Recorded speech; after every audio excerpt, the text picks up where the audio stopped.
주님을 사랑합니다. 아멘. 이 말이 가장 실제가 되는 말입니다.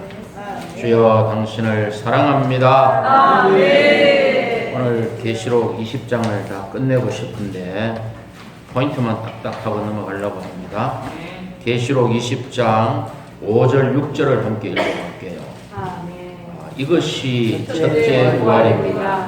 그 어디 죽은 사람들은 천년이 차기까지 살아나지 못하였습니다. 첫째 부활에 참여하는 사람은 복이 있고 거룩합니다. 둘째 죽음은 그를 다스리는 권세가 없습니다. 그들은 하나님과 그리스도의 제사장들이 되어 천년 동안 그리스도와 함께 왕으로서 다스릴 것입니다. 천년왕국에 대한 지금 4절, 5절, 6절이 계속되고 있습니다. 첫째 부활이라는 말이 나왔습니다. 첫째 부활. 첫째 부활은 어떤 부활이냐? 성경의 계시에 의하면 첫째 부활은 제일 좋은 부활입니다. 제일 좋은 부활.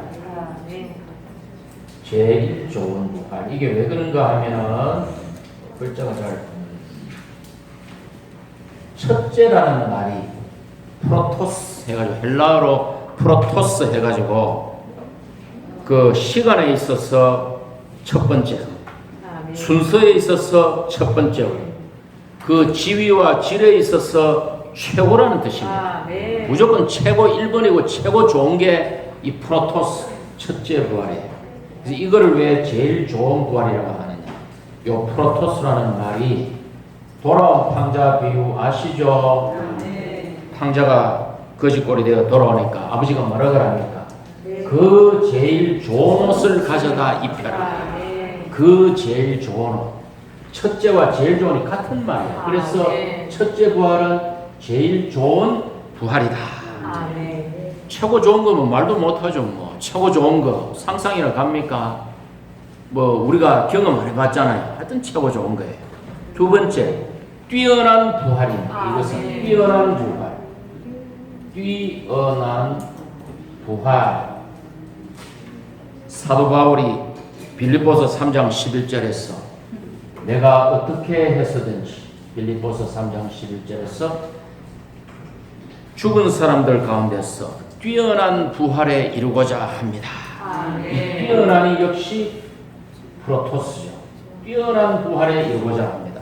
부활 안에도 가장 좋은 뛰어난 부활이 있어요. 이것은 영예를 지닌 부활. 이기는 자들의, 이건 다 지금 이기는 자들의 부활을 얘기하고 있습니다. 또 생명의 부활이에요. 생명의 부활.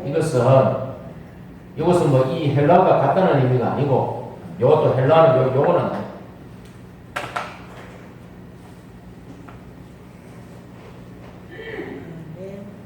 의미가 뛰어난 부활. 생명의 부활. 생명의 부활.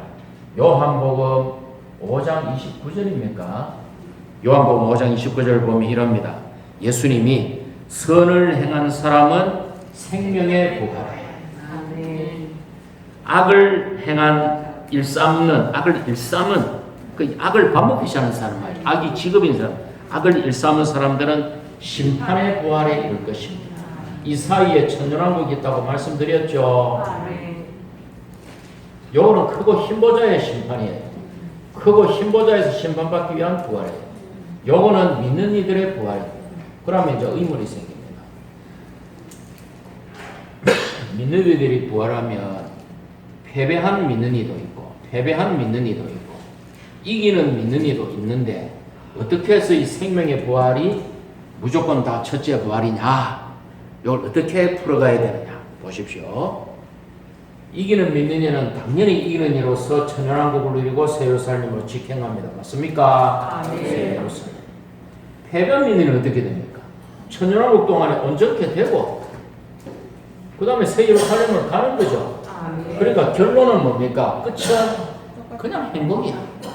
끝은 항상 행복이야. 그러니까 생명의 부활 할 때 이제 이런 말이에요.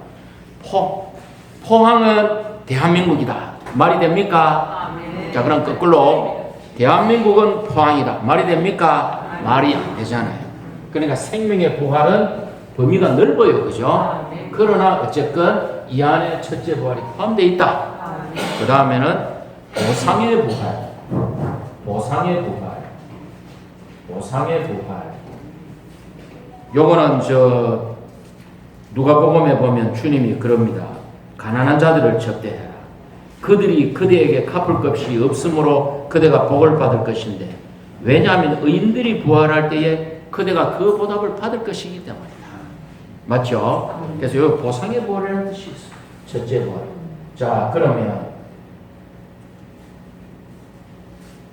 좀 지우개가 에러가 있네. 저 밑에 있어요. 사무실에 많이 있습니다. 자, 첫째 부활이 있으니까 이제 뭐가 나와야 됩니까? 예, 첫째 부활이 그냥 주님이 부활하면 되는데, 첫째 부활 하셨으니까 둘째 부활이 있겠죠. 둘째 부활은 성경에 이런 용어는 없어요. 그러나 첫째 부활이라 했기 때문에 둘째 부활이 있어요. 이게 뭡니까? 요한복음 5장 29절에 악을 일삼은 사람들은 심판의 부활, 크고 흰 보좌의 심판을 받기 위해 부활하는 걸 둘째 부활이라 합니다. 됐습니까? 갑자기 공부 모드로 들어가니까 좀 머리가 아프십니까? 예, 그래서 이제 5절, 6절 넘어가고, 자, 7절로 갑니다. 천년이 찼을 때에 사탄이 지금 무정경에 갇혀 있잖아요. 사탄이 자기 감옥에서 풀려날 것입니다. 8절을 함께 읽읍시다. 그리고 사탄은 나와서 땅의 사방에 있는 민족들, 곧 곡과 마곡을 미혹시키고 그들을 모아 전쟁을 할 것입니다. 그들의 수는 바다의 모래같이 많을 것입니다. 9절까지 읽을게요. 아마 됐습니다. 읽지 맙시다. 자, 구약에, 아이고 감사합니다. 우리 사랑하는 다행제님이 또 이렇게 배려심 있게 자비를 베풀어 주셔서 감사합니다. 자, 구약의 선지자들은 어디까지 예언했느냐? 천년왕국까지 예언했습니다. 이사야서에 나오는 많은 것들이 천년왕국까지의 예언이에요. 그러나 신약에 특히 요한은, 뭐 베드로도 좀 얘기했지만, 신약의 이 요한은 천년왕국 이후에 일을 지금 말하고 있습니다. 지금 천년왕국 끝나고 사탄이 풀려나서 다시 인류를 미혹하여 하나님께 배역하는 이거를 얘기하는 거예요. 그럼 이제 우리가 의문이 듭니다. 이상하다. 에스겔서 48장에 보면 이스라엘이 회복될 때 뭐 동편의 문이 3개고 서편의 문이 3개고 남편의 문이 3개고 북편의 문이 3개인데 그거 새 예루살렘 얘기하는 거 아닌가? 좀 헷갈리시죠? 그거는 천년왕국입니다. 제가 그거를 한번 또 깔끔하게 정리하고 넘어가겠습니다. 자, 구약에는 이 땅에 뭐가 있었습니까? 구약에는 이 땅에 성전이 있었습니다. 성막 성전. 구약이죠. 구약이라고 합시다. 율법시대. 구약에는 이 땅에 성전이 있었습니다. 하늘에는 뭐가 있었습니까? 하늘에도 성전이 있었죠. 이게 어디에 나오나요? 이사야 6장. 이사야 6장에 보면 우시야 왕이 죽던 때에 하나님이 성전에 앉아 계신데 그 옷자락이 성전을 가득 채웠고 스랍들이 날면서 6날개가 있는 스랍들이 2개로는 자기 발을 가리고 2개로는 얼굴을 가리고 2개로는 날면서 거룩 만군의 여호와 하니까 문지방이 막 흔들리고 난리 났죠. 구약 시대에는 이 땅에 성전이 있었고 하늘에도 성전이 있었습니다. 그럼 신약 시대, 은혜 시대는 어떻게 됩니까? 은혜 시대에는 이 땅에 뭐가 있습니까? 교회가 있습니다. 잘 아시네요. 교회가 있습니다. 하늘에는 뭐가 있나요? 여기 이제 헷갈리죠. 보좌가 있다. 보좌는 옛날부터 있었어요. 신약에도 하늘에 새 예루살렘이 있다고 말할 수가 있습니다. 그 증거를 갈라디아서 4장을 제가 찾아서 한번 읽어드릴게요. 갈라디아서 4장에 보시면은 이 말을 합니다. 그 바울이 갈라디아서에서 하갈과 사라 두 여자를 언급하면서 두 여자는 두 언약이다 사라는 하갈은 육체를 따라 이스마엘을 놓았는데 그것이 오늘날의 예루살렘이다 이래요. 뭡니까? 율법의 노예 노릇하는 그 하갈은 그 사라의 노예잖아요. 노예 노릇하는 하갈이 율법의 노예 노릇하는 이스마엘을 낳았는데 약속에 따라 놓은 게 아니고 육체를 따라 낳아가지고 그게 율법의 종 노릇하는 땅에 있는 예루살렘이다. 그러면 그러고 나서 바울이 뭐라 그러는가 하면 그러나 위에 있는 예루살렘은 우리의 어머니이다. 사라는 은혜의 언약을 예표하는데 위에 있는 예루살렘은 자유와 있는 여자 사라죠. 우리의 어머니입니다. 이랍니다. 그러니까 바울이 갈라디아서에서 우리에게 위에 어머니가 있다고 얘기하는 거예요. 예루살렘 있습니다. 네. 왜? 교회가 건축되면 전에 자주 말씀드렸잖아요. 요 손에 그림자가 비치면 요 손에 실제가 있죠. 실제가 없는데 요 손바닥 그림자가 나타나나요? 아니잖아요. 땅에 교회가 있다는 것은 하늘에 예루살렘이 지금 있는 거예요. 건축되고 있겠죠. 자, 그러면 천년왕국 시대 때는 어떻게 됩니까? 천년왕국 때는 이 땅에는 뭐가 있어요? 회복된 예루살렘이 있죠. 회복된 이스라엘의 예루살렘이 있는데 여기 에스겔서 48장에 문이 각 편에 3개씩 문이 있는 게 형제님 요거 읽어보고 에스겔서 48장이 새 예루살렘을 얘기하나 헷갈리면 안 됩니다. 요거와 똑같은 것이 하늘에 있어요 없어요? 천년왕국 때 하늘에 있어요 없어요? 새 예루살렘이 있죠. 이기는 이들이 새 예루살렘을 누리잖아요. 그 증거가 성경에 어디 있어요? 에베소 교회에 이기는 자에게 말하노라. 너가 하나님의 낙원에 있는 생명나무를 먹게 하리라. 그 생명나무가 새 예루살렘 안에 어린 양의 보좌로부터 생명수로 강좌 위에 생명나무 쫙 있잖아요. 그럼 이때도 똑같이 생긴 예루살렘이 땅에 있는 겁니다. 자, 그러면 새하늘과 새 땅을 가면 이 새 예루살렘이 땅으로 내려와서 여기에 있고 이 땅에 있는 이스라엘이 예루살렘 이스라엘이 여기에 합병되죠. 합병돼 가지고 새 예루살렘이 왕기를 되는 거예요. 그러니까 새 예루살렘이 지금 자라고 있는 거예요. 이해가 되시죠? 이걸 깔끔하게 한번 정리하고 요 본문과 큰 관계가 없어 보이지만 뭐 제가 뭐 라이프스타일이 있는데 회복이 있는데 계시록 강의하는 사람 아니잖아요.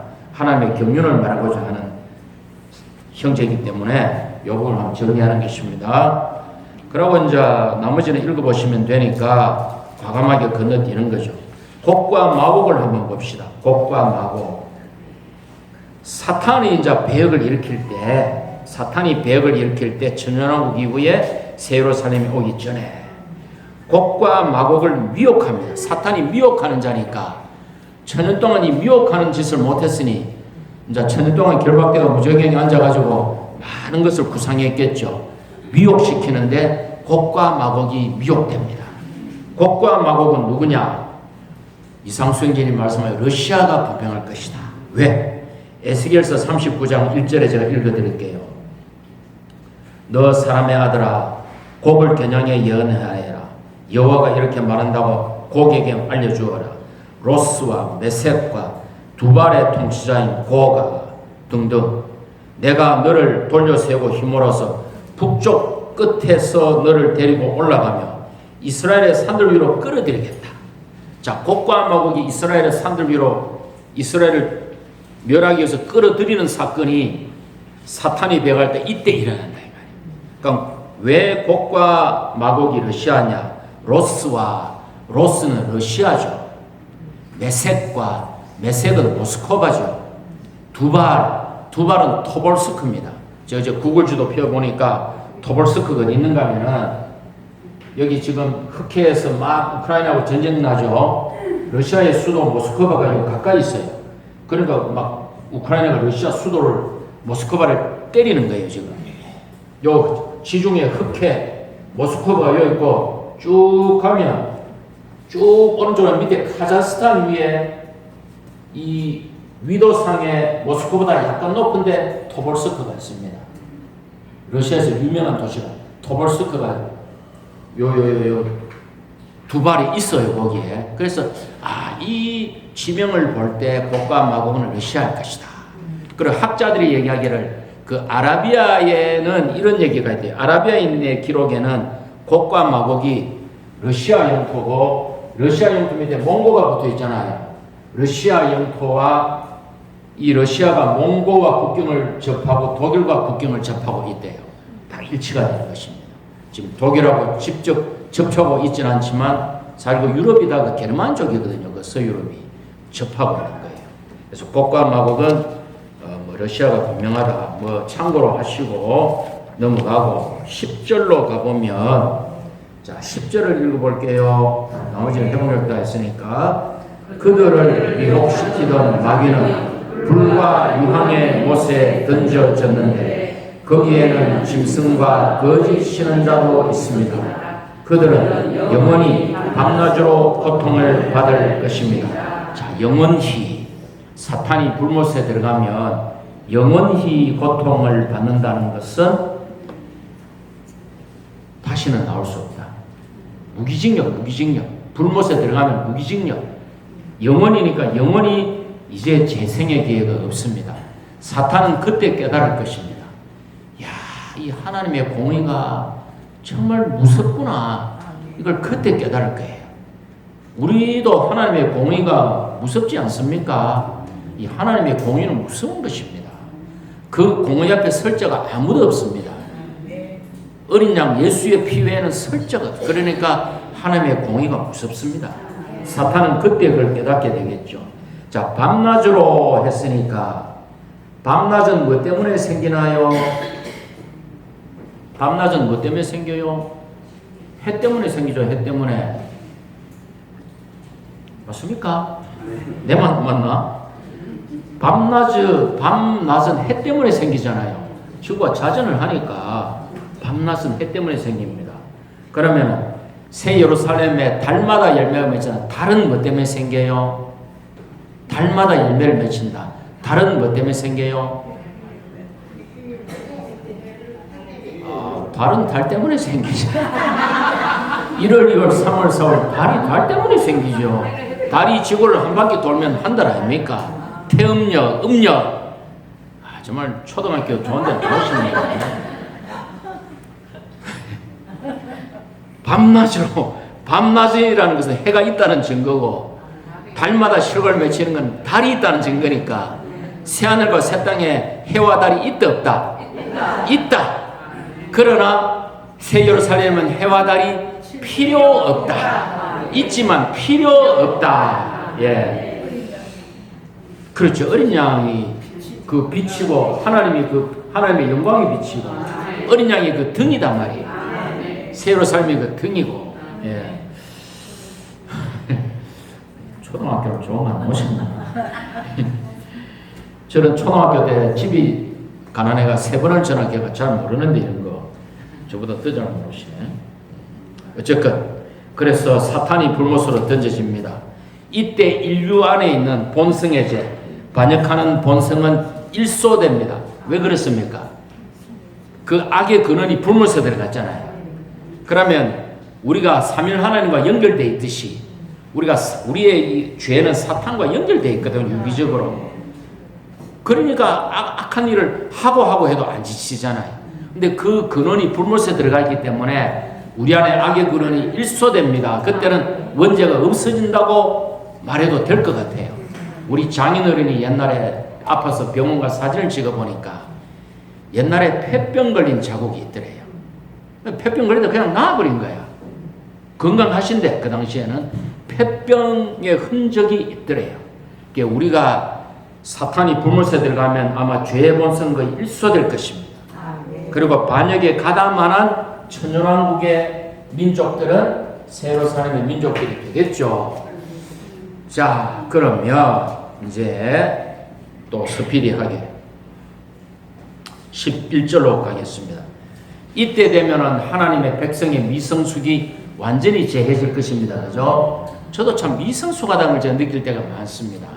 저녁에 집에 가서 생각해 보면 제가 상도수석을 메시지 전한 거를 제가 다시 듣질 못해요.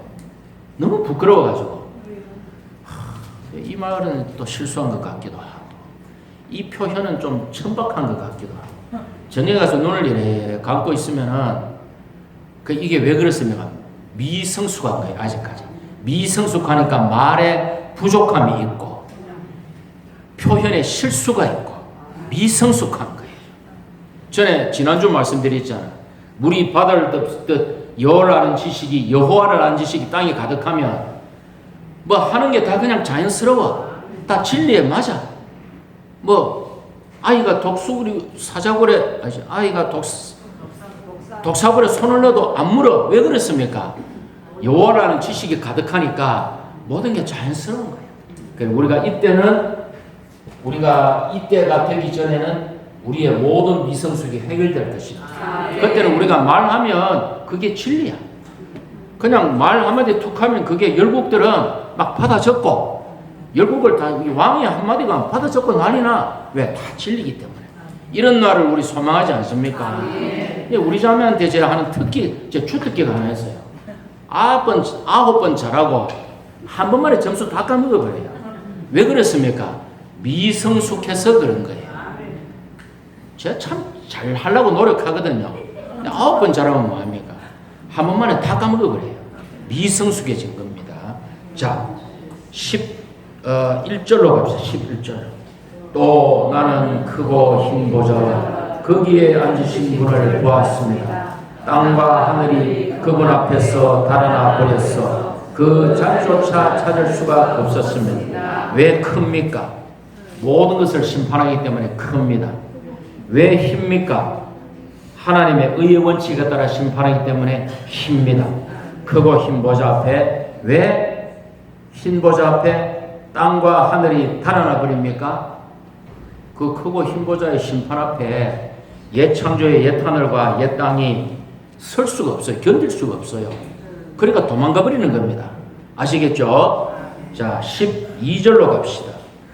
또 나는 죽은 사람들이 큰 사람이든 작은 사람이든 다 보좌 앞에 서 있는 것을 보았습니다. 두루마리들이 펼쳐져 있었고 또 다른 두루마리 하나가 펼쳐져 있었는데 그것은 생명책이었습니다. 죽은 사람들은 이 두루마리들에 기록된 대로 자기들의 행위에 따라 심판을 받았습니다. 됐습니다. 12절 한번 음미해 봅시다. 자, 죽은 사람들이 큰 사람이든 작은 사람이든 이들이 누구예요? 큰 사람이든 작은 사람이든 이거는 이 땅에 있을 때 지위입니다. 이 땅에 있을 때 잘 나가던 사람, 포항시장, 미국 대통령, 또 뭐 영국의 국왕 이런 사람들은 큰 사람이겠죠. 맞습니까? 또 작은 사람들, 뭐 여러 사람들이 다 이 땅에서의 지위에 상관없이 보좌 앞에 서 있다. 보좌 앞에 서 있다는 것은 헬라어 원어를 보면 보좌 앞에 서 있다는 것은 저울 위에 올라간 거예요. 크고 흰 보좌 앞에 서 있는 것은 내가 헬라어 원어에 의하면 저울 위에 올라가 있는 겁니다. 멈추어 있는 겁니다. 그 보좌에 의해서 그 측량되는 거죠. 부활의 증거입니다. 자, 하나님 앞에 벌거벗고 설 수 있나요? 벌거벗고 설 수 없죠. 그러므로 이 모든 죽은 자들이 부활하여 다시 몸을 주서 입고 하나님 앞에 서 있는 거예요. 옷 입고 하나님 앞에 서 있어야지. 어디 하나님 앞에 벌거벗고 서 있어요. 옷을 입고 부활하여 이렇게 딱 서 있는 겁니다. 근데 두 가지 책이 펼쳐져 있죠. 하나는 뭐예요? 생명책. 하나는 생명책은 단수고, 그죠? 또 다른 두루마리 하나. 생명책이고 두루마리들이 있습니다. 행위가 기록되어 있습니다. 말씀 확인하셨죠? 자, 하나는 생명책이고 하나는 행위의 책입니다. 자, 믿는 이들을 예를 들어 봅시다. 믿는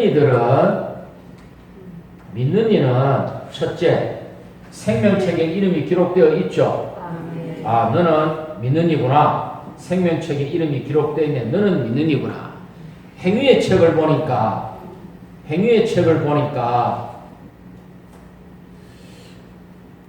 그대는 집회 포항교회 생활할 때 보니까 한 주 쉬고 그 다음 주 제끼고 그 다음 주는 또 휴가를 갔구나. 너는 행위를 보니까 신중하지 않았구나. 이게 이제 못 되는 거예요. 생명책은 우리가 믿는 이라는 것을 증명하지만 우리 믿는 이에게 그 책을 증명해 볼 때 행위의 책은 너는 보니까 교회가 헌금을 할 때 참 너가 집을 팔아서 헌금을 하고 그 뒤로 너는 말할 수 없는 고초를 겪으면서 가난 가운데 나를 섬겼구나. 주님이 이런 사람들 보상 안 하겠습니까? 아니 말만 해도 내가 눈물이 나오려고 하는데 저는 집 팔아서 못 드려봤거든요. 이런 형제님들 보상 안 하겠습니까? 주님이 우리 주님이 어떤 분인데 이런 사람을 보상 안 하겠어요? 너는 이기는 자구나. 이래 되는 것입니다. 불신자들이 이 앞에 섰을 때 너는 생명책 이름이 없다. 너는 생명책 이름이 없네. 그러면 이제 너의 행위를 한번 보자. 행위를 보니까 저는 옛날에 이게 궁금했어요. 누가 이걸 물어보더라고. 이순신 장군은 불못에 들어갑니까? 그게 좀 궁금해가지고 연구를 해봤습니다. 근데 지금은 그게 궁금하지 않아요. 왜 궁금하지 않습니까? 노자가 공자가 이순신 장군이 불못에 들어가는지 새 예루살렘에서 새하늘을 세서 민족들이 되는 이게 안 중요해. 왜? 제가 안 궁금해. 왜? 우리 하나님이 어떤 분입니까? 그분의 속성이 의와 거룩과 영광과 사랑과 빛의 하나님이잖아요. 그분의 속성과 인격을 저는 믿습니다. 그분이 유일한 의지 않습니까? 그분은 이 우주의 유일한 의의 기준이에요. 이분이 이순신 장군이 불못에 들어갈지 안 들어갈지 그분이 공평하게 판결 안 하시겠어요? 저는 하나도 안 궁금해요. 이제는 주님이 그러잖아요. 주님 요한 어떻게 되겠습니까? 주님이 베드로에게 뭐라고 합니까? 요한을 신경 쓰지 말고 너는 나를 따르라. 지난주에 이랬잖아요. 저는 이순신 장군님을 참 존경하지만 바다에는 이순신, 육지에는 곽재우, 저의 13대의 직계존신, 나라를 멸안에서 구한 곽재우 장군님을 존경하지만 그분이 불못에 들어가는지 안 들어가는지 제가 궁금하지 않아요. 왜? 우리 하나님은 의로우신 하나님, 거룩하신 하나님. 그럼 이게 성경에 있습니다. 말씀 하나 읽어드릴게요. 로마서 2장 14절 보면 자 이랍니다. 바울이 율법 없이 죄를 지은 사람은 율법 없이 망할 것이요 율법 아래 죄를 지은 사람은 율법으로 심판받아 망할 것이다. 율법 없는 이방인들이 사람의 본성에 따라 율법의 일들을 행한다면 비록 그들이 율법이 없어도 자기가 자기에게 율법이 됩니다. 자, 예를 들어서 하나님을 모르는 사람이 자기 마음에 심겨진 율법을 따라 양심껏 살았어요. 주님이 판단하시겠죠. 그래, 우리가 걱정할 필요가 있다 없다? 없다. 우리 자신만 신경 쓰자. 됐습니까? 예. 자, 그래서 이 심판을 불신자들이 받습니다. 생명책에 기록되어 있지 않으면 15절을 보십시오. 생명책에 기록되어 있지 않은 사람은 이 불못에 던져졌습니다. 그래도 다 던졌다는 말도 아닐 거예요. 왜요?